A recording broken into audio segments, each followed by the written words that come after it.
Something we talked about, I don't know if we did this on the TV or the radio, but we just sort of pontificated about this briefly, but I want to go into more detail here, is the government tracking everywhere you go.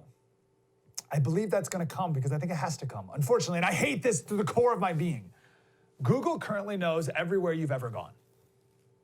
Of all the logistical challenges that we're faced right now, like making enough ventilators and masks and getting the tests out there and all that, those are all very difficult. Tracking your every move and every contact you make with every single person, that's easy. We already do that. Go to Google Maps on your computer.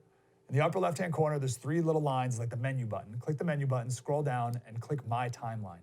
It shows you every place you've ever been. Gives you a picture of the country and a red dot everywhere you've been. For me, it's the last like 10 years. So like I clicked on Vegas yesterday, and it says you were in Vegas on December 29th, 2013. Tells me when my airplane landed, when I got in the cab, when I got to the hotel, and everywhere I went in between that entire weekend. It knows everything. Google knows everywhere you've ever gone.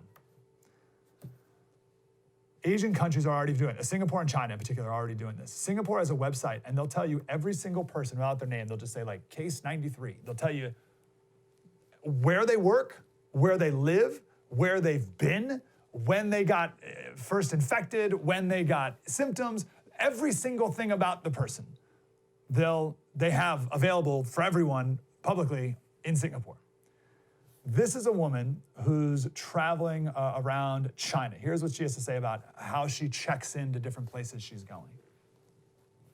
I recently traveled from Shanghai to Wuxi, and it's very interesting how my movements are being tracked.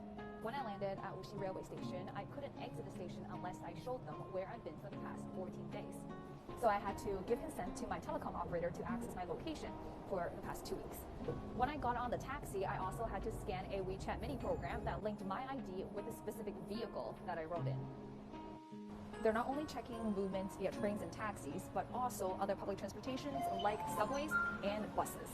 Every time I enter a subway station, I have to link my ID with the specific station that I am in. And whenever I enter a building or a neighborhood, I will need to show them my Wuxi health code.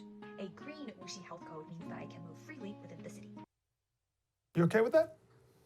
You're gonna do all that?